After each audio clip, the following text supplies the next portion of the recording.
The Asian Infrastructure Investment Bank, or AIIB, said on Tuesday it had approved its first emergency assistance loan of more than $350 million to China to help fund efforts against the COVID-19 pandemic. The aim is to beef up the public health emergency response capabilities in the Chinese capital of Beijing and also the megacity Chongqing. These include upgrading their centers for disease control and prevention, improving the epidemic emergency response of hospitals, and providing vital equipment and supplies to frontliners. For details about that, I sat down with Sir Danny Alexander, the Vice President of AIIB. He told me that the loans to China is only the first of its kind.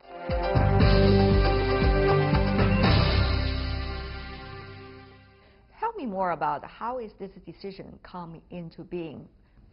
Well, AIIB is a multilateral bank to support infrastructure, and many of our members, starting with China, would like AIIB to be able to help in this emergency situation, and we want to do whatever we can to support members through this crisis. So the first thing we've decided is a $355 million loan to China to support emergency healthcare infrastructure. That will help to support healthcare infrastructure, public health infrastructure in Beijing and Chongqing. And we see that as being something which can help China with the response to the virus. When you come to healthcare infrastructure, we're talking about a lot of possibilities, and money, even as big as you just mentioned, could be, very much just a drop of water in the sea. So how does that work? Well, we take the lead from the client, in this case the government of China. They were keen to have AIIB support for some quite specific things. In Beijing and Chongqing, both of which are major population centers with a lot of people moving back and forward, it's especially important to have strong public health infrastructure, strong monitoring, a center for disease control, and then the equipment that needs to go with that. So not only hospitals, but also ambulances, protective equipment, all the things that are necessary to ensure a very good response to the virus and to, in future, keep the virus down. Right. This is going to be a brand new experience for AIIB, I would assume. Earlier, you're mainly working on, infrastructure in terms of building bridges, factories and things like that. But this time it's going to be different. Well, this is our first healthcare loan. Exactly. But look, one of the things we want to be as a bank is flexible and highly responsive to what our members need. And in this crisis, our members need healthcare infrastructure support, and they need support with the economic effects of the crisis. So the loan to China will just be the first of many crisis-related financings to AIIB member countries. At the moment, we're working on support for India, working on support for Indonesia. But the truth is, almost every country in the AIIB's membership is affected now by the virus and by the economic effects of the response to the virus. And so many of those countries, especially the developing countries in Asia, will come to us. And we can learn a lot from the Chinese experience and from the loan we've made to China to help us do a better job for the other members of the bank who need our support today. Let's just throw in some examples.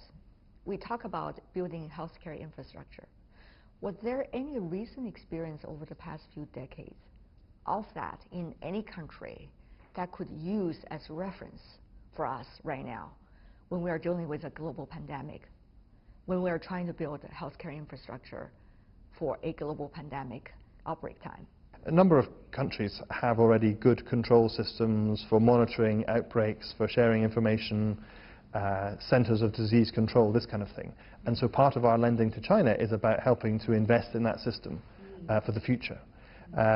We know that intensive care facilities and hospitals, ambulances, having the protective equipment, all those things are crucial because you have to be able to protect the healthcare workers. Because if the healthcare workers themselves get infected, they will suffer, but also they're not then available to look after other people. And so, that has to be part of it in order to make sure that the infrastructure and the equipment that you're financing can be used as effectively as possible by the healthcare staff. What do you think, Sir Danny, what China did over the past few months, whether it's prevention, control, treatment, and mitigation, regarding the pandemic, will have its reference to your other members, particularly when you're approaching as you just said, trying to build healthcare infrastructure projects?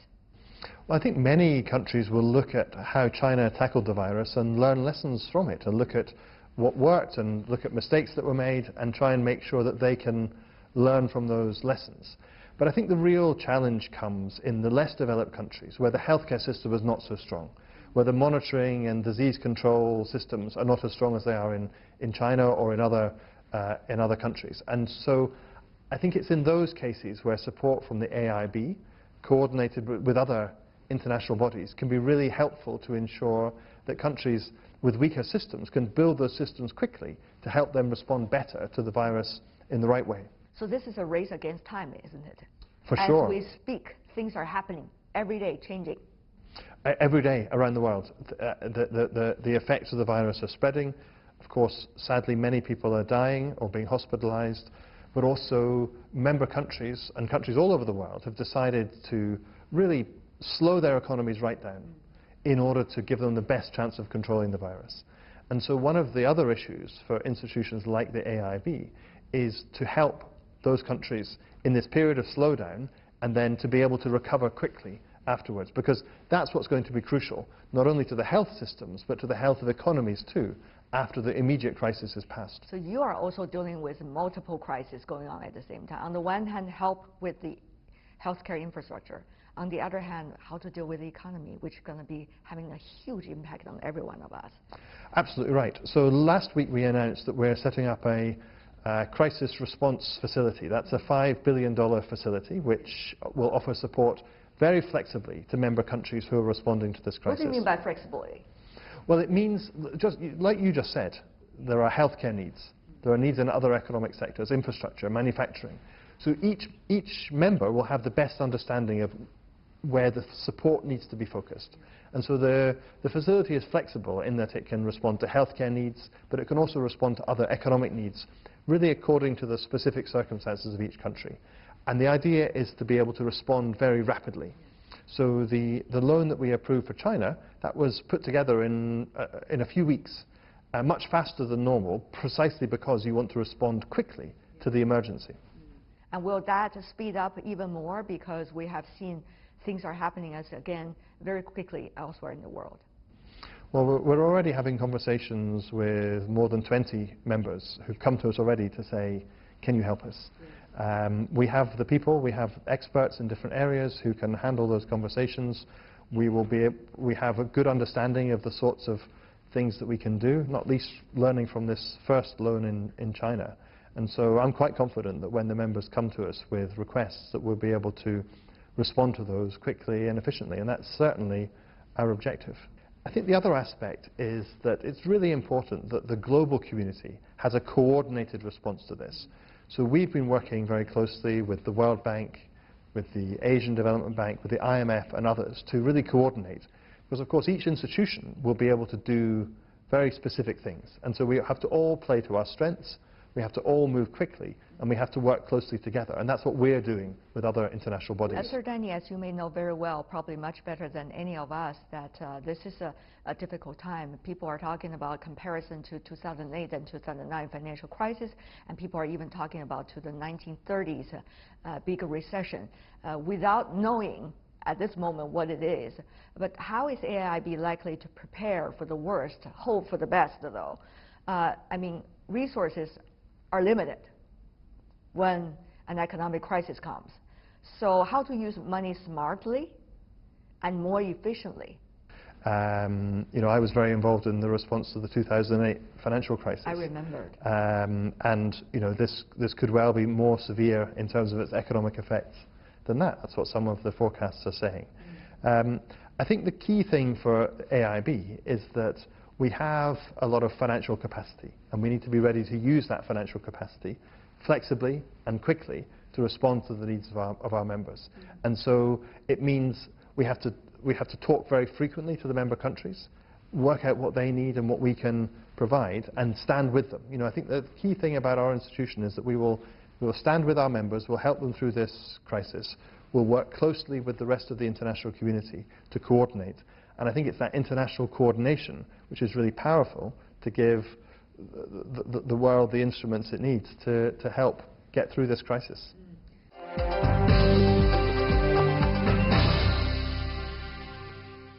This brings a big question mark to AIIB because you are also dealing with huge number of developing countries.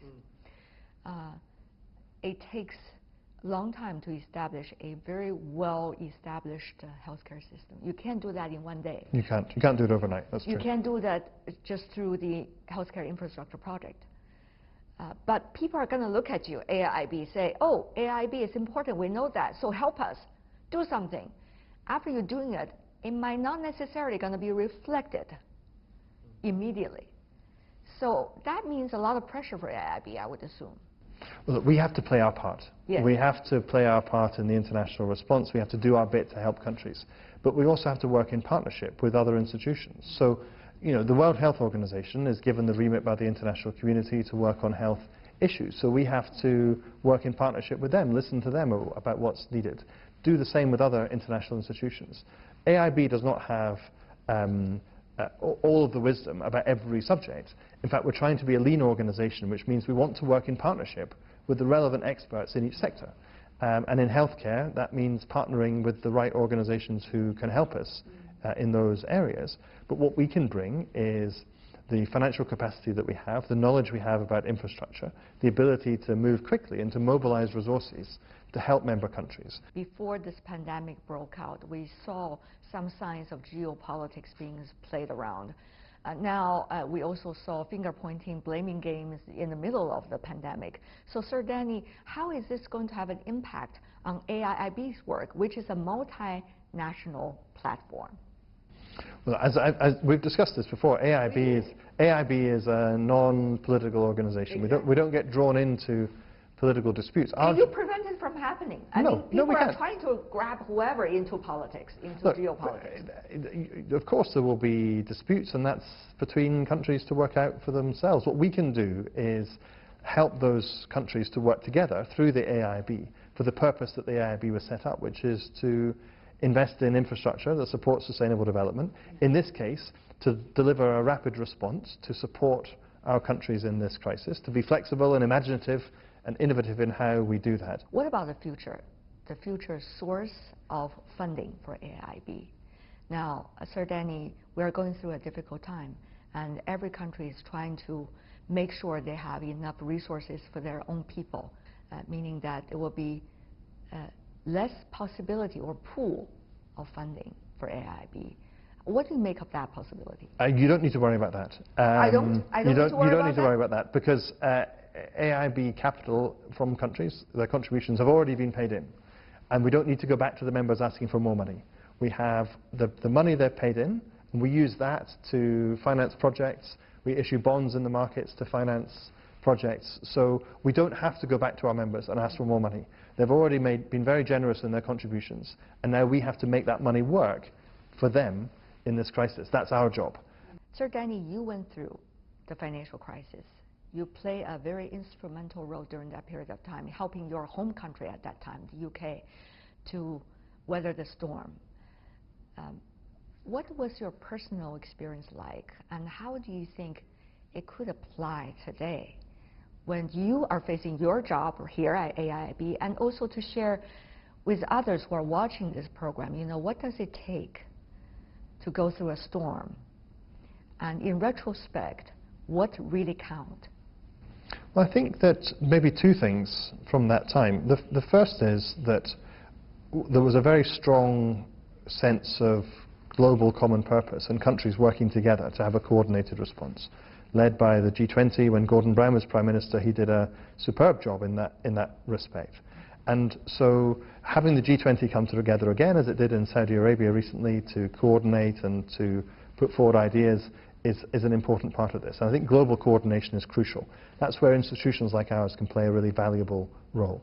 The second thing is that the crisis itself may be over in a matter of months or a year or two, but it takes a lot longer than that to deal with the consequences. And so, you know, we have to be willing to work together for a long time to help minimize the consequences, deal with the consequences, and support countries to get back on their feet and economies to get going again once the healthcare emergency is dealt with. And of course, the healthcare emergency, as we know, will take some time to deal with. But even beyond that, the economic effects will be with us for much longer. Yeah.